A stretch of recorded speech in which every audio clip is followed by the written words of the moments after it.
Hello दोस्तों, रोज़ की तरह आने लिखने ब्लॉग में सबका हार्दिक स्वागत है। सबका अभिनंदन है। सबके मंगल भविष्य की कामना के साथ दोस्तों, आज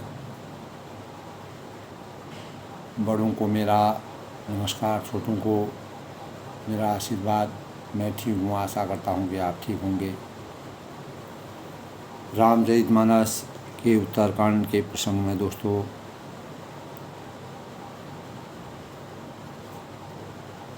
मर्यादा पुरुषोत्तम भगवान रामचंद्र जी 14 वर्ष के वनवास के बाद पूरा लंका में राक्षसों के वध के पश्चात और अंत में रावण के वध के बाद सीता जी को हरण करके जिस प्रकार से रावण लंका में ले गया, अशोक वृक्ष के नीचे उन्होंने उनको रखा था। तो मर्यादा पुरुषोत्तम भगवान राम जी मर्यादा की नीति और के अनुसार अनेक दूतों को वहाँ भेजा और हनुमान जी को भेजा। हनुमान जी ने रावण को नीतिगत और मर्यादित चीज़ों से समझाया, बातों से समझाया, ज्ञान की प्रेरणा दे करके। तो शुचिता के भावों का सृजन करते हुए मर्यादा पुरुषोत्तम भगवान रामचंद्र जी मानवीय जीवन में अवतरित होकर के रामचरितमानस में जिस प्रकार के अपने आदर्शों का, आदर्श भावों का संचार करके मानव हृदय की वेदनाओं को जागृत करके अनेक प्रकार की लीलाओं को करते हुए वानरा सुग्रीव से मित्रता करने के पश्चात वन में विचरण करने और वन के ऋषि हैं, मुनि हैं, दुखी हैं, दीन हैं, अनेक प्रकार के सताए हुए लोगों को अपने सानिध्य में लेकर के उनके जीवन को कृतार्थ करने का सौभाग्य प्राप्त किया। और वानरराज सुग्रीव से मित्रता करके हनुमान जैसे महावीर को अपना दूत बना करके, शक्ति का संचार करके लंका में प्रवेश करा के सीता जी की सुधि ला करके और लंका को पूरा भस्म करके रावण के अहंकार और अत्याचार को समाप्त करने का जो अन्याय की पराकाष्ठा को समाप्त करने के लिए, अन्याय को हमेशा धर्म की रक्षा करना और धर्म की को हमेशा के लिए समाप्त करने के लिए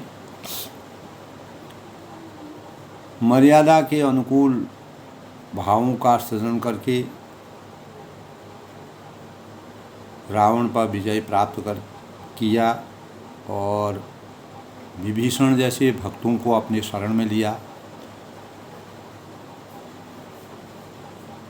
और सीता जी को उन्होंने अपनी छाया के रूप में रावण हरण करके ले गया। रावण की मति भ्रम उसको हुआ, तो मति भ्रम के कारण ही वह सीता जी को ले गया और मर्यादा पुरुषोत्तम भगवान राम जी ने सीता जी को अग्नि में प्रवेश करवा दिया था। क्योंकि मानव चेतना के अंदर मन में ज्ञान और अज्ञान, नीति और अनीति, सदाचार और अत्याचार,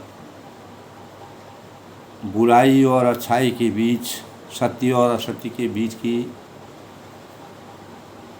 के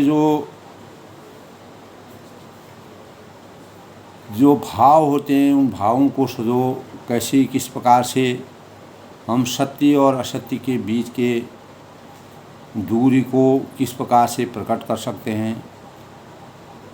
तो अनेक प्रकार के इस प्रकार के भावों को मानव चेतना इस सृष्टि को हमेशा के लिए जीवित रखने के भावों से सजो कर रख के सीता जी को रावण इस प्रकार की लीला की रावण हर के ले गया।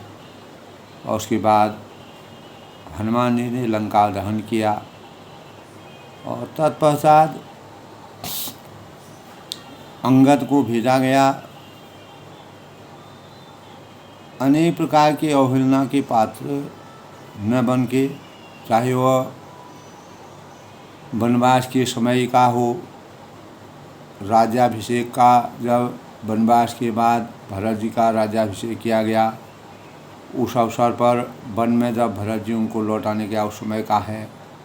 और सीता जी को जब रावण हर के ले गया था तो वह जब अयोध्या में वापस उनको लाया गया तो उनकी अग्नि परीक्षा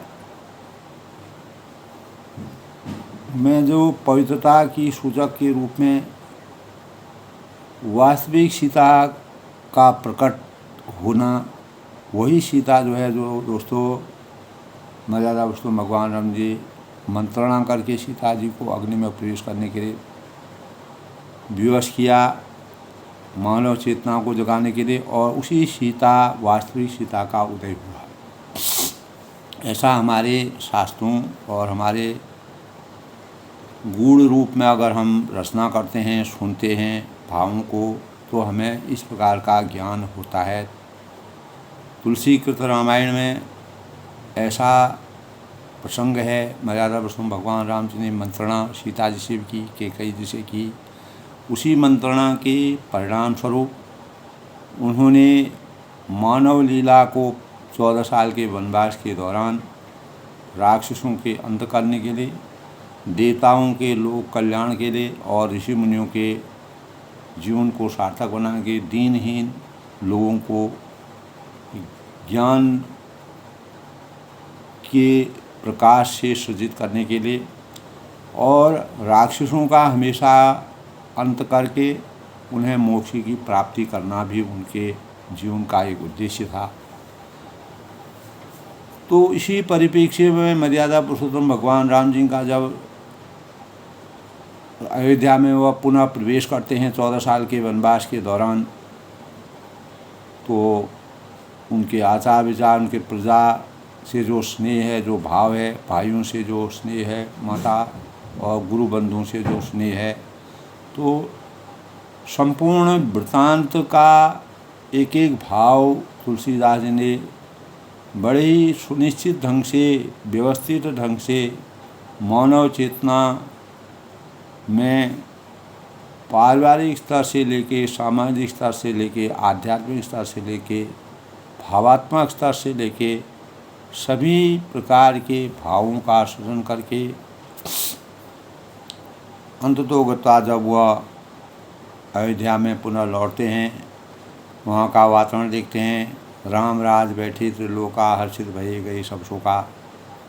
तो जब रामचंद्र जी को जिस समय राज्याभिषेक शुरू में हो रहा था, तो रातों रात में इस प्रकार का परिवेश बन गया कि राम जी को वनवास जाना पड़ा। उसी वनवास के परिणाम स्वरूप दशरथ जी का देहावसान हुआ पुत्र शोक के कारण, और अनेक प्रकार की इस प्रकार की भरत जी को बुलाना पड़ा, उनको राज्य को संभालना पड़ा, और बाद में वन में जाकर के उन्हें मर्यादा पुरुषोत्तम भगवान राम से लौटने के लिए अनुरोध किया। लेकिन रामचंद्र जी ने कहा कि माता पिता की आज्ञा का उल्लंघन करना रघुवंश की नीति के खिलाफ है। आपको जो है 14 साल तक अयोध्या का राज संभालना पड़ेगा, और मुझे जो 14 साल का वनवास दिया है वह वनवास मुझे किसी न किसी रूप से परिपूरित करना पड़ेगा, चाहे किसी प्रकार की कोई बाधा हो, कोई चुनौती हो, कठिनाई हो। तो दोस्तों, अनेक भाव, बुराई, जो मैंने कहा कि अनेक भावों का संचार मानव जीवन में रामचरितमानस से 7 कांडों में बिल्कुल इस प्रकार का के भाव हैं। जो हमारे जीवन में निरंतर आते हैं जाते हैं और हम उसी की समीक्षा के अनुसार अपने कार्यों को हम गलत कार्य करते हैं। गलत कार्यों से बचने के लिए हम रामचरितमानस का अनुसरण करते हैं, उनके ज्ञान को सुनते हैं, सत्संग की बातें सुनते हैं, अनेक प्रबुद्ध लोगों की जो विचार ऋषि हैं मुनि हैं उनकी बातों को सुनते हैं, तो हमारे अंतःकरण में एक प्रकार का ज्ञान प्राप्त होता है, जिससे हम गलत कार्यों को छोड़ करके सही रास्ते का अनुसरण करते हैं। तो प्रेरणा के रूप में रामचरितमानस का जो संपूर्ण रहस्यों का जब दोस्तों हम वृत्तांत से गुरुता का अध्ययन करते हैं तो हमारे मस्तिष्क में बुराइयों से हमेशा बचकर रहने की प्रेरणा अवश्य किसी न किसी रूप में होती है। तो मर्यादा पुरुषोत्तम भगवान राम जी सभी कार्यों को सार्थकता के साथ संपन्न करते हुए 14 साल के वनवास के बाद पुनः राज्याभिषेक उनका किया गया और उन्होंने उस समय के राज्याभिषेक को स्वीकार किया, क्योंकि सृष्टि के में जो अत्याचार थे, गलत कार्य थे, सबको समान दिशा प्रकट करके लोक कल्याण के कार्य करके उनको शांति की प्राप्ति हुई। तो मानव जीवन में अवतीर्ण होने का उनका सबसे बड़ा रहस्य यही है दोस्तों। तो मर्यादा पुरुषोत्तम भगवान रामचंद्र ने उनके राज्याभिषेक की तैयारी के लिए किस प्रकार से अयोध्या की शोभा और देवलोक के समान जिस प्रकार देवलोक भी इस प्रकार का नहीं सजाया जाता है, उस प्रकार से रामचरितमानस में रामचंद्र जी के राज्याभिषेक का सुंदर वर्णन है। अनेक देवता हैं, ऋषि हैं, मुनि हैं, प्रजा है, बंधु हैं, बांधव हैं और सेना के महान लोग हैं, उनकी उपस्थिति में उनका राज्याभिषेक की तैयारी हो रही है। अनेक प्रकार की साज सज्जा का वर्णन किया गया है। तो दोस्तों इसी प्रसंग में हम उत्तरकांड में सुचिता के भावों को हम कैसे अपने अंतःकरण में सजो कर रख सकते हैं।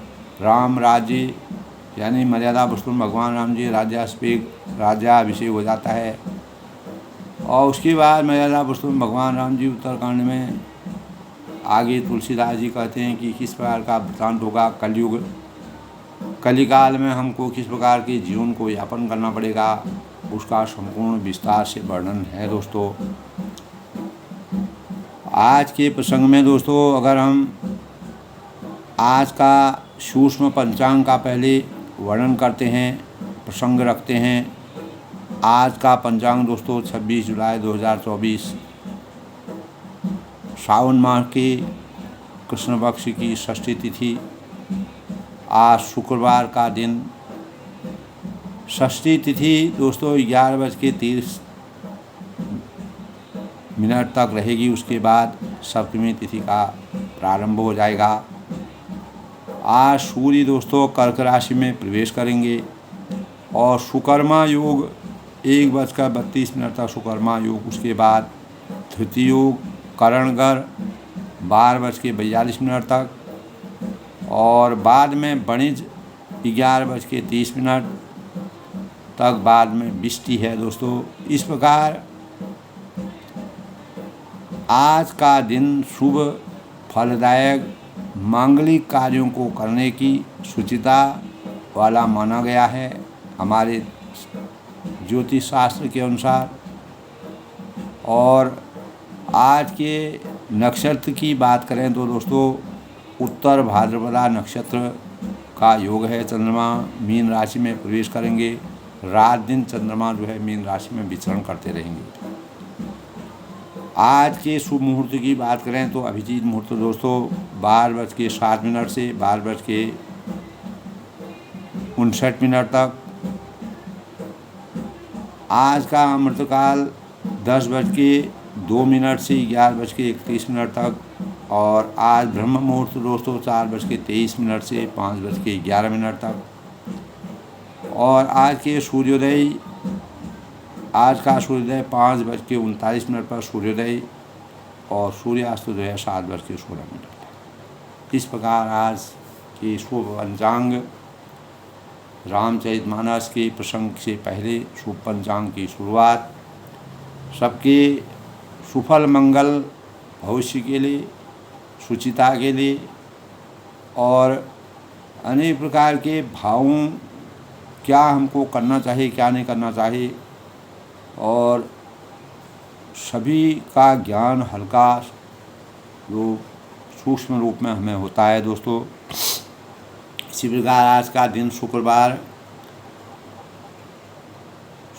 को दोस्तों माता लक्ष्मी और माँ काली दुर्गा की पूजा, व्रत, ध्यान, स्तुति करने का है।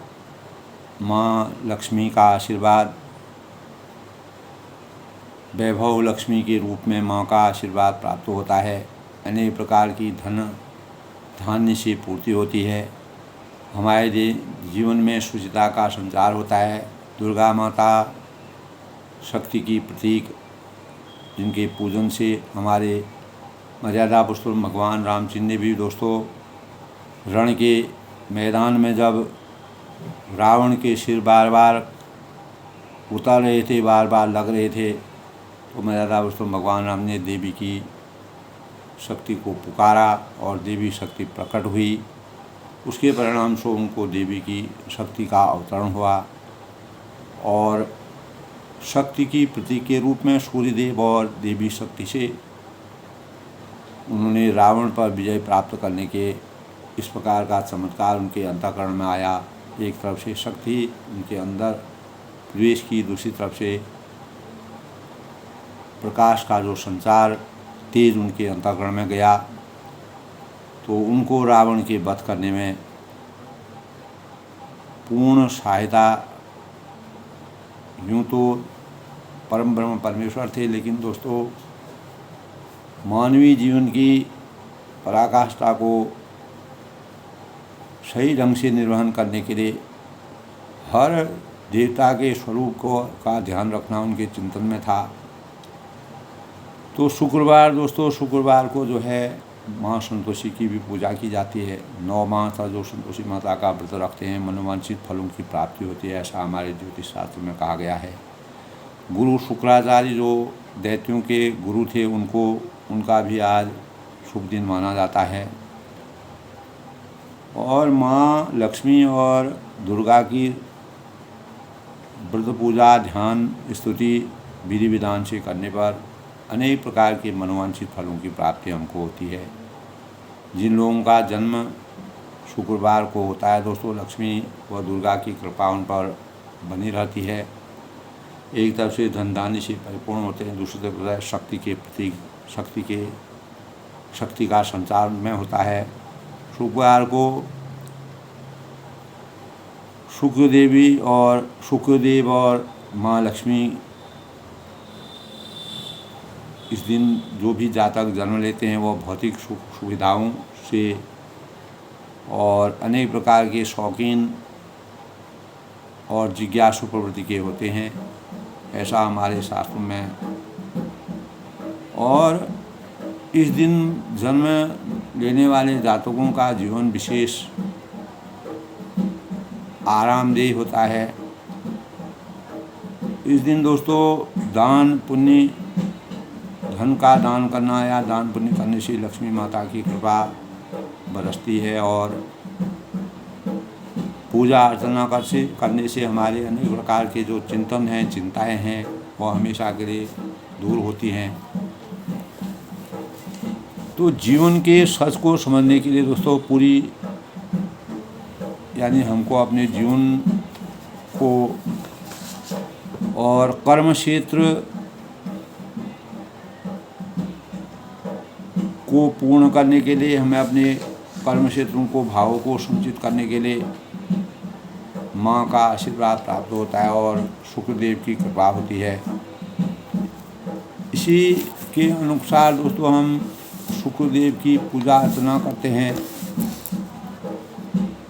और 9 गुरुओं में दोस्तों सुखदेव की पूजा भी सुचिता के भावों का संचार करती है। तो माँ लक्ष्मी को कौड़ी है, सफ़ेद चीज़ें हैं, उनका शक्कर है, उनसे भोग लगाया जाता है। और दुर्गा माता शक्ति की प्रतीक होती है। तो अनेक प्रकार से माँ का आशीर्वाद हमारे जीवन में सकारात्मक ऊर्जा का द्योतक होता है।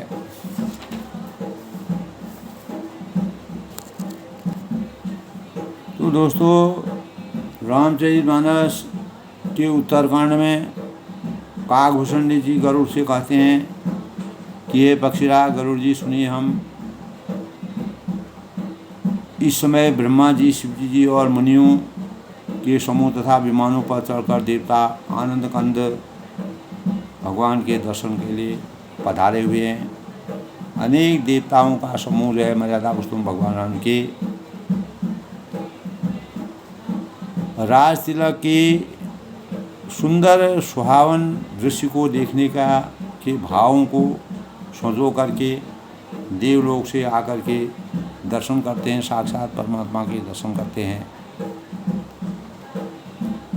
तो कल के प्रसंग में था दोस्तों, जहाँ तहाँ धावत पठई मुनि मंगल द्रव्य मंगाई, हर समीत वशिष्ठ पदौ पुण्य शिरोनामी।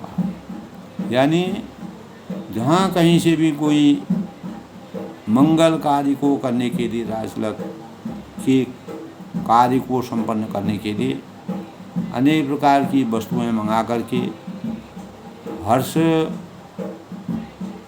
के साथ आकर वशिष्ठ के चरणों में सिर नवाते हैं और उनका आशीर्वाद प्राप्त करते हैं। तब ऐसे अवसर पर अवधपुरी अति रुचिर बनाई, देवन सुमन वृष्टि झरिलाई, राम कहा सेवकन बुलाई, राम कहा सेवकन बुलाई, प्रथम सकन अनुवाय हो जाई। तो ऐसे अवसर पर अवधपुरी बहुत ही सुंदर ढंग से सजाई गई हैं। देवताओं ने ऐसे दृश्य को देख कर के पुष्प की वर्षा की है। तो रामराज में दोस्तों यहीं से शुरुआत हो जाती है रामराज की। रामचंद्र के सेवकों को बुलाकर कहा कि तुम लोग जाकर पहले मेरे सखाओं का ध्यान रखो, जिन्होंने पूरे जीवन भर इतने जीवन भर मेरे जीवन के साथ जिन्होंने अपना सानिध्य बिताया है, जिन्होंने मेरे कार्यों में हर जगह मेरे साथ खड़े हुए हैं, तो उनकी मंगल कामना सबसे पहले। तो मर्यादा पुरुषोत्तम भगवान राम जी अपना सब कुछ बर्दाश्त कर लेते थे, लेकिन उनके जो सानिध्य में रहते थे, जो उनके स्नेह के अभिलाषी थे, जो उनके शरण में आते थे, उनके ऊपर किसी प्रकार का कष्ट नहीं होना चाहिए। ये उनकी मर्यादा में हमेशा के लिए मानवीयता के भावों का संचार था। सुनत बचन जहाँ तहाँ धाये, सुग्रीव जनवाई, पुनि करुणा निधि भर हकारे, निज कर राम जड़ा निवारे। तब भगवान ने वचन सुनते ही सेवक जहाँ तहाँ से आए, तुरंत ही उन्होंने सुग्रीव आदि को स्नान करवाया और फिर करुणा निधान श्री राम जी भरत को बुलाया और उनकी जटाओं को अपने हाथों से सुलझाने का प्रयास किया। तो पात्र प्रेम भरत जी ने जिस प्रकार से 14 साल तक राज्य की मर्यादा को संपन्न करने के लिए सृष्टि के अनुसार जो कार्य किया, अनुवाये प्रभु तीनों भाई, भगत बचल कृपाल रघुराई, भरत भाग प्रभु कोमलदाई, शीर कोटि सर सकैन जाई। तो तदंतर भक्त वत्सल कृपालु प्रभु श्री रामचंद्र जी, रघुनाथ जी, तीनों भाइयों को उन्होंने जब स्नान करवाया, सबको तैयार करवाया, भरत जी का भाग्य और प्रभु की कोमलता का वर्णन। तो भरत जी का जो भाग्य था, मर्यादा पुरुषोत्तम भगवान राम जी की इस प्रकार की अनुकंपा उनके अंतर ऊपर हुई, हमेशा के लिए उनके ऋणी जैसे रह गए। इतना बड़ा कार्य, इतना बड़ा पुरुषार्थ भरत जी ने किया था और प्रभु की कोमलता का वर्णन कितने भी शेष जी हैं वो भी उनका वर्णन नहीं कर सकते। तो पुनि निज जटा राम वीराई, गुरु अनुशासन मांगे वाई, करि मंजन प्रभु भूषण साजी, अंग अनंग देख लाई। तब भी श्री राम जी ने अपनी जटाएं खोली और गुरु जी की आज्ञा पा करके स्नान किया। स्नान करके प्रभु ने आभूषण, जो भी राज तिलक के आभूषण थे, वस्त्र थे, अनेक प्रकार की राज तिलक के लिए जिन प्रकार की सामग्री को धारण किया जाता, पूरी मर्यादा रामचरित रघुवंश की मर्यादा के अनुसार उनको संपूर्ण रूप से उन्हें आभूषण के रूप में स्वीकार किया। और सुशोभित अंगों को देखकर सैकड़ों, जब वह पूर्ण रूप से सुशोभित हो गए, सैकड़ों कामदेव भी उनके सामने तुच्छ हो गए, बेकार हो गए, उनका कोई अस्तित्व नहीं रहा। इस प्रकार का परिदृश्य मर्यादा पुरुषोत्तम भगवान अपनी अपनी छटा से लोगों के चिंतन को, मन को, और देवलोक से जो देवता आए थे उनको प्रसन्नता और सुखमय जीवन की कामना की। सासुन सादर जानगी, मंजन दुरर कराय, दिव्य वसन पर भूषण अंग अंग से। तब सभी सासुओं ने जो है मन, वचन और कर्म से सीता जी के आदर, 14 साल के वनवास के बाद जब सीता जी का प्रवेश होता है, अग्नि परीक्षा में पवित्रता की मानक और इस संसार में पवित्रता की सूचक माँ सीता जी अपने अनेक प्रकार की सुंदर वस्तुओं से और उनके अंग अंग में अनेक प्रकार की जो स्त्रियों का श्रृंगार होता है उसके अनुसार से आभूषण भली भांति सजा दिए गए, पहना दिए गए। राम बाम दिश शोभती, रमा रूप गुण खान, देख मार सब हरसी, जन्म सुफल निजान। तब रामचंद्र के बाईं ओर रूप और गुणों की खान माँ जानकी इस प्रकार से शोभित हो रही हैं कि देखकर सब माताएं अपना जन्म सफल मानती हैं, धन्य मानती हैं और अनेक लोगों तक अपने जीवन से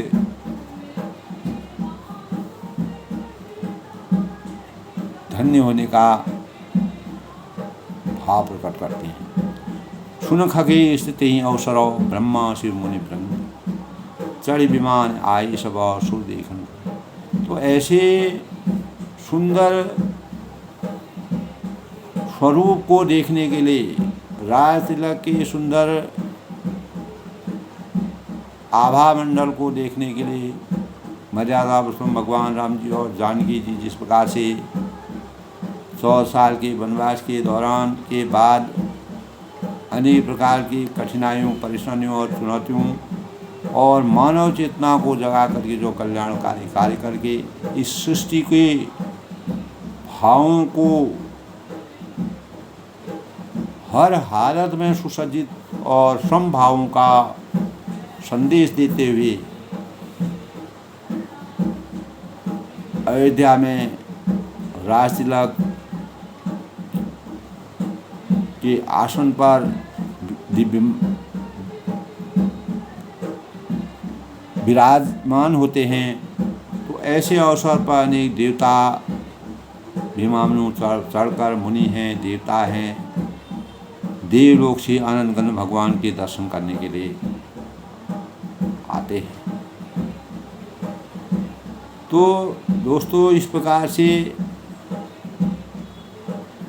मर्यादा पुरुषोत्तम भगवान राम जी के इस प्रकार के वर्णन और जिस प्रकार से उनका सम्मान किया गया और रघुकुल की रीति के अनुसार उनको प्रत्यक्ष देवता की प्रेरणा का मानक मानते हुए जो श्रद्धा भावों से सभी ने उनका आशीर्वाद प्राप्त करने के लिए उनके दर्शन किए। तो दोस्तों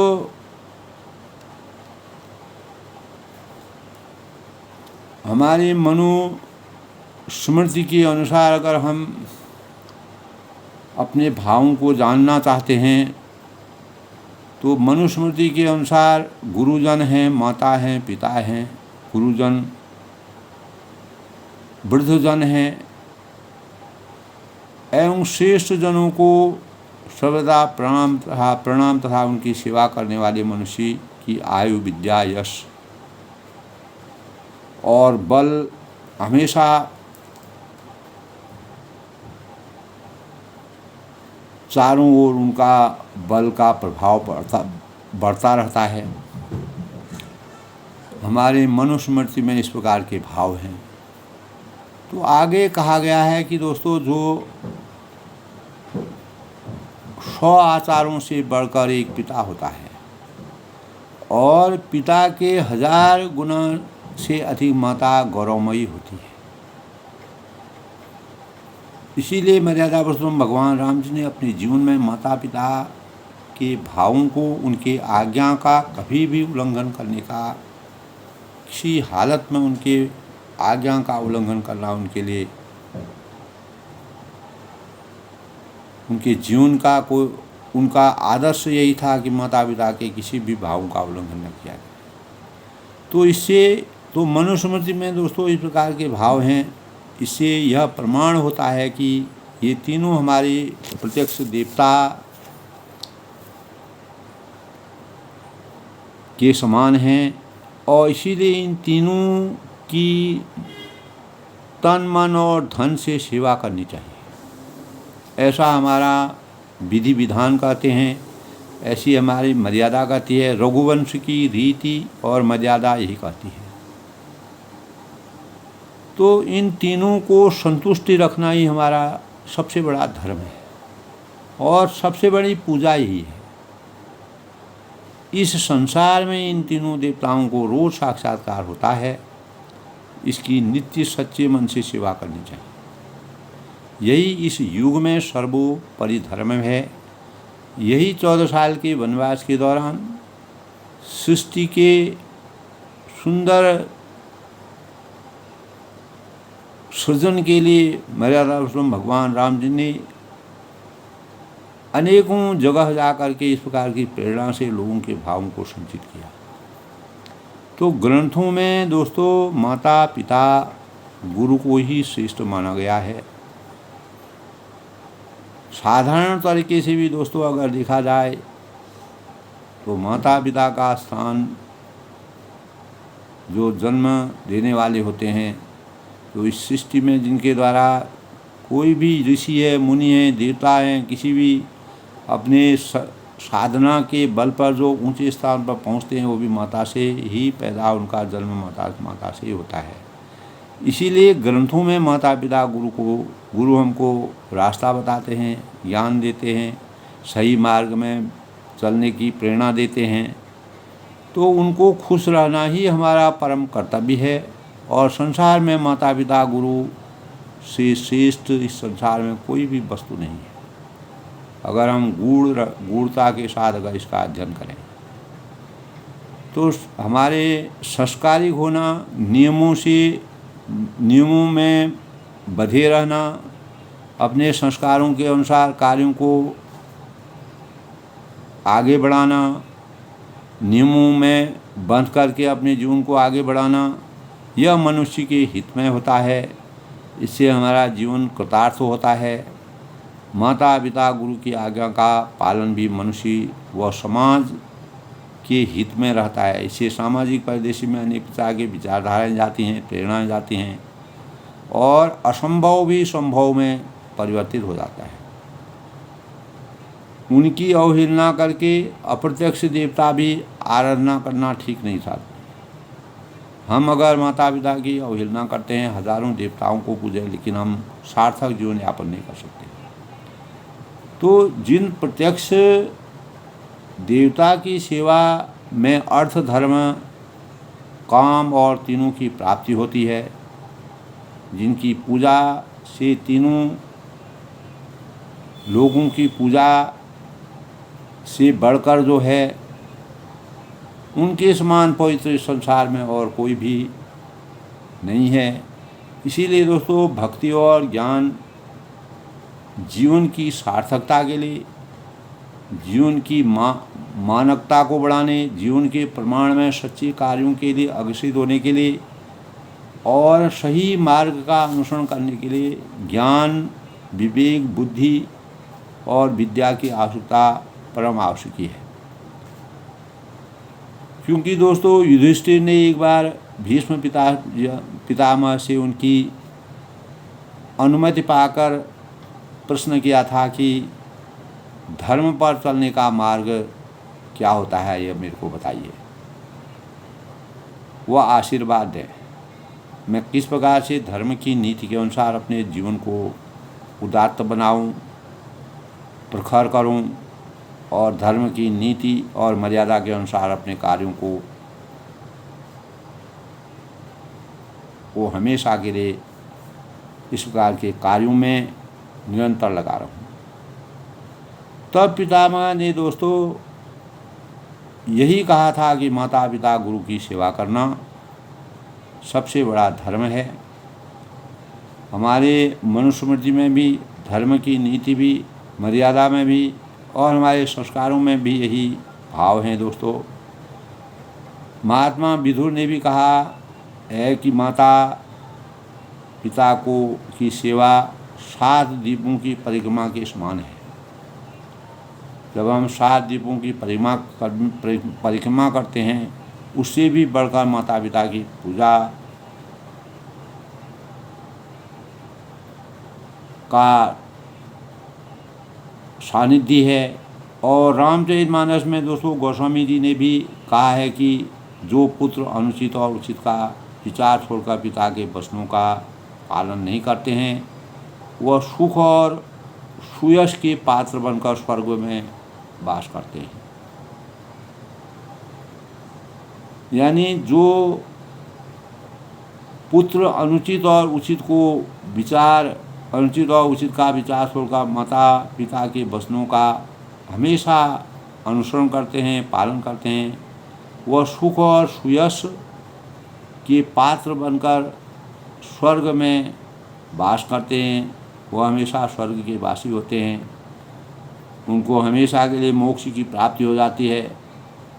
जो मनुष्य माता पिता गुरु की आज्ञा का पालन करते हैं, उनमें विनम्रता आती है, सहनशीलता आती है, उदात्त भावना आती हैं, लोक कल्याण के भाव आते हैं। अपने से बड़ों के जीवन में किस प्रकार से हमको प्रेरणा लेनी चाहिए, इस प्रकार के भाव पैदा होते हैं। तो माता पिता और गुरु को ब्रह्मा विष्णु महेश इसीलिए कहा गया है। तुम्हें माता च पिता तुम्हें भव, तुम्हें बंधु सखा तुम्हें भव, तुम्हें विद्या द्रोणु तुम्हें भव, तुम्हें सर्वम मम देव। तो देव की प्राप्ति भी हमको माता पिता की सही, इसीलिए मर्यादा पुरुषोत्तम भगवान राम जी ने हमेशा जब उनको रात में ही सवेरे उनका राज तिलक होने जा रहा था और रात में ही ऐसा प्रस्ताव आया कि उनको 14 साल का वनवास जाना पड़ा, तो किसी प्रकार के भावों को समता रूपा भावना से, जिस प्रकार वो राज तिलक की तैयारी कर रहे थे, वैसे उन्होंने वनवास की तैयारी करके शुचिता के भावों से अपने जीवन को सार्थक बनाने का प्रयास करके मानवता का सबसे बड़ा प्रमाण पेश किया। तो दोस्तों ये कल के प्रसंग के अनुसार जो भाव थे रामचरितमानस में, हमको क्या शिक्षा मिलती है माता पिता गुरु देवताओं से, और हमें कैसे रामचरितमानस के अनुसार मर्यादा पुरुषोत्तम राम जी के आदर्शों का परिपालन करना चाहिए। तो उत्तरकांड में जिस प्रकार के भाव हैं, आज के प्रसंग में प्रभु लोग मुनि मन अनुरागा, तुरंत दिव्य सिंहासन मांगा, रवि सम तेज सो बरण्य जाई, बैठे राम द्विजन सिरनाई। तब प्रभु को देखकर मुनि वशिष्ठ जी के मन में प्रेम भर आया, अनुराग पैदा हुआ, भाव उनके जगे, तुरंत दिव्य सिंहासन मांगा। उन्होंने तुरंत ही दिव्य सिंहासन मंगवाया और रवि सम तेज सो बरण्य जाई, जिसका तेज सूर्य के समान था, उसका सौंदर्य का वर्णन किया नहीं जा सकता है। शब्दों में तुलसीदास जी उसका वर्णन नहीं कर सकते हैं। और बैठे राम द्विजन सिर नाई, तब ब्राह्मणों में सिर नवाकर ब्राह्मणों को प्रणाम करके, ब्राह्मण को प्रणाम करने का मतलब यह है कि दोस्तों अपने से बड़ों का, जो चरित्रवान हैं, गुणवान हैं, विद्या से सुसज्जित हैं, वह ब्राह्मणों के मानक माने जाते हैं। और उन्होंने रामचंद्र उन पर अपने सिंहासन पर विराज गए। जनक सुता समेत रघुराई, पेख पर प्रहर से मुनि समुदायी, वेद मंत्र तब द्विजन उचारे, नव सुर मनुजय जयित पुकारे। तब श्री जानकी जी के सहित श्री रघुनाथ जी ने को देखकर मुनियों का समुदाय अत्यंत ही हर्षित हुआ।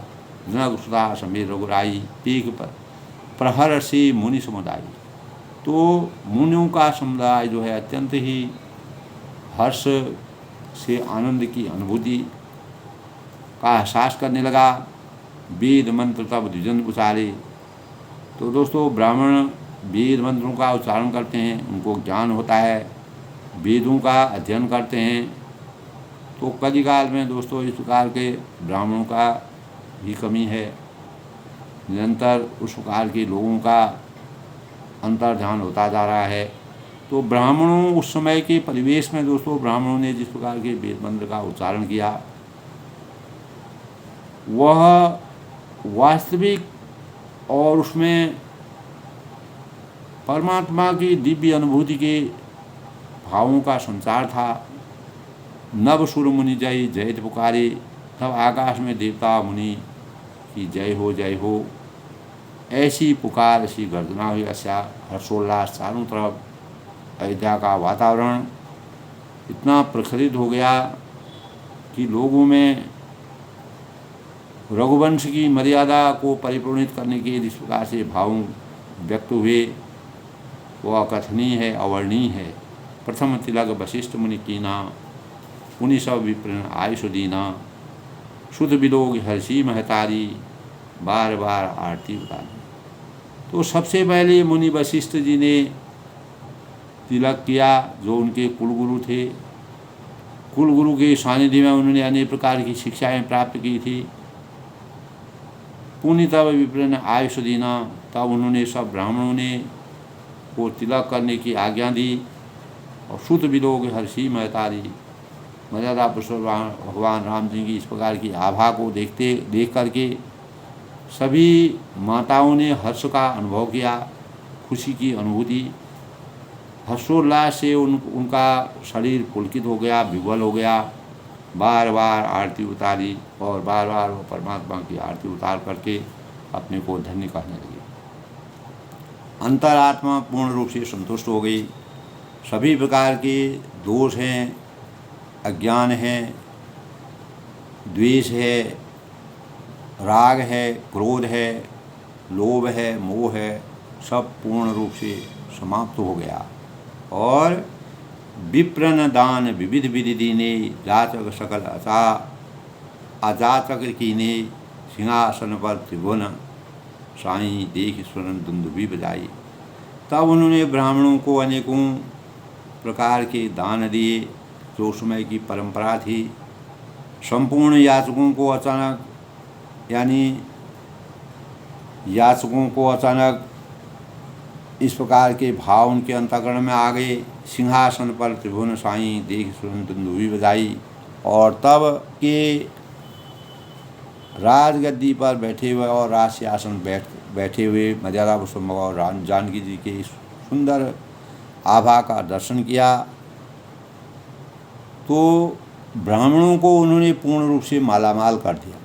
और त्रिभुवन के स्वामी श्री रामचंद्र जी को अयोध्या के सिंहासन पर आसीन होते हुए, विराजित होते हुए देखकर देवताओं ने स्वर्ग से नगाड़े बजाई, खुशियों की शहनाई बजाई, अनेक प्रकार की आनंद की अनुभूति की।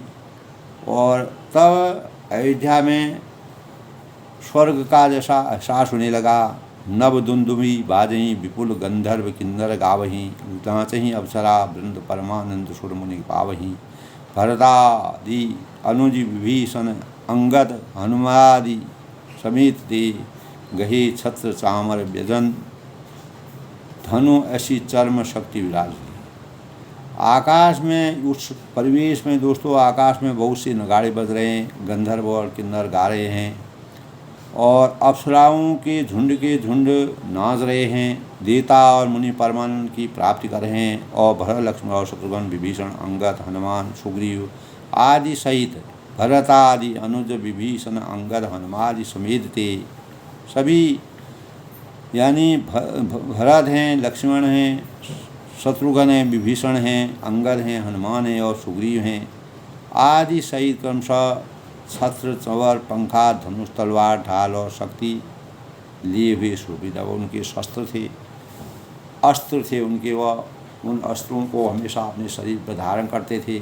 श्री सहित दिनकर, वंश भूषण, काम बहु सभी सोहई। तो रघुकुल की मर्यादा और नीति के अनुसार जिस प्रकार के राष्ट्रीय हसन के लिए अनेक प्रकार के अस्त्र और वस्त्रों का प्रयोग किया जाता था, नव अम्बुधर बरगात अंबर पीठ सुर मन मोहई, मुकुटांग आदि विचित्र भूषण अंग अंगहि प्रतिघषति, अभोज नयन विशाल उर भुजो धन्य नर निरंखंदी जी, यानी श्री सीता जी सहित, श्री सहित दिनकर, वंश भूषण, काम बहुविधि सोहई। श्री सीता जी सहित सूर्यवंश के विभूषण श्री राम जी के शरीर में अनेकों कामों की छवि शोभा दे रही है। नवीन जलयुक्त मेघों के समान सुंदर श्याम शरीर, पीताम्बर देवताओं के मन को मोहित कर रहा है और मुकुट हैं, बाजूबंद हैं आदि विचित्र आभूषण अंग अंग में सजे हुए हैं और कमल के समान जो उनके नेत्र हैं, आँखें हैं, चौड़ी छाती है और लंबी उनकी भुजाएं हैं। जो उनके दर्शन करते हैं वो मनुष्य हमेशा के लिए संसार में धन्य हो जाते हैं, परम पद को प्राप्त कर लेते हैं और उनके तीनों लोगों के जो कार्य हैं वह पूर्ण रूप से संपन्न हो जाते हैं और उनको हमेशा के लिए मोक्ष की प्राप्ति हो जाती है। इस प्रकार के परिवेश मर्यादा पुरुषोत्तम भगवान राम के साकार स्वरूप को देख करके अपार, आज भी दोस्तों हम अगर साक्षात रूप में अपने अंतःकरण से चिंतन करें तो ऐसे दृश्य को देख करके मानव चिंतन के अंतर मन में परमात्मा के प्रति अपार स्नेह और भक्ति के भावों का सृजन होता है और ऐसे समय के परिवेश की कामना अगर हम करते हैं, हमारा हृदय द्रवित हो जाता है। वह शोभा समान सुख कहत न बनाए खगेश, बर नहीं सारद से श्रुति सो रस जान महेश, यानी कभी संभव न होने वाला कार्य भी संभव हुआ, असंभव भी संभव है। 14 साल के वनवास के बाद इस प्रकार की कामना बहुत कम लोगों में कम की जाती है। तो वह शोभा समा सुख कहत न बने खगेश, हे पक्षीराज गरुड़ जी।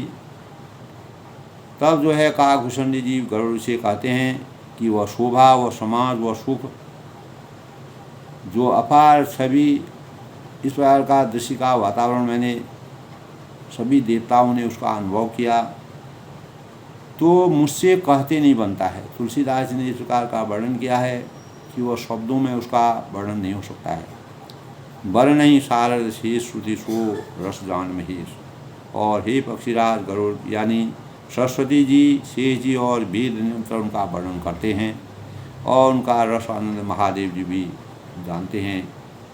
शिव सत्यं शिवं सुंदरम के जो स्वरूप हैं। तो इस प्रकार दोस्तों भिन्न भिन्न स्तुति करी गई सुर निज धाम, बंदी बेश भेद तब आए जहाँ श्री राम। तब सभी देवता अलग अलग स्तुति करते हैं, विनती करते हैं, आराधना करते हैं, अपने अपने लोक को चले जाते हैं। इस प्रकार का दृश्य देख करके मर्यादा पुरुषोत्तम भगवान राम के राज तिलक की शोभा का वर्णन सभी देव देवता देखते हैं और उसका पान करते हैं। अपार हर्ष की अनुभूति होती है, धन्य से अभिभूत हो जाते हैं। बंदी वेश वेद तब आए जहाँ श्री राम। और तब भाटों के रूप में धारण करने वाले चारों वेद वहाँ पर आए और श्री राम जी जहाँ मर्यादा पुरुषोत्तम भगवान राम जी थे। प्रभु सर्वज्ञ कीन अति आदर कृपा निधान, लख्यों न जाओ मरम कसु लगे कर्म गुणगान। तब कृपा निधान सर्वज्ञ शिरोमणि रघुकुल के श्रेष्ठ मर्यादा पुरुषोत्तम भगवान राम जी को पहचान कर उनका बहुत ही आदर किया, उन्होंने सम्मान किया और उनका भेद कोई भी नहीं जान पाता था। वेद गुणगान करने लगे, वेदों में इस प्रकार की का गुणगान होने लगा और मर्यादा पुरुषोत्तम भगवान राम जी की आभा और शोभा के वर्णन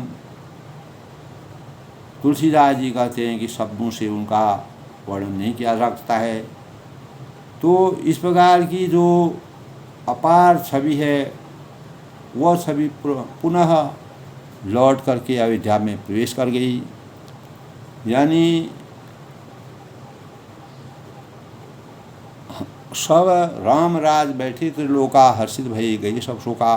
सारे शोक सारे दुख दरिद्र और जो अज्ञान रूपी अंधकार का के भावों का संचार जिसके अंतःकरण में था वो ज्ञान रूपी प्रकाश में परिवर्तित होकर के सभी देवलोक से आए हुए देवताओं ने अपार हर्ष की अनुभूति की, अपने जीवन को धन्य किया और इहलोक और परलोक में रामचरितमानस के भावों का संचार अपने अंतःकरण में करके अपार ज्ञान की प्राप्ति की, भक्ति का संचार किया और मर्यादा पुरुषोत्तम भगवान राम जी के प्रति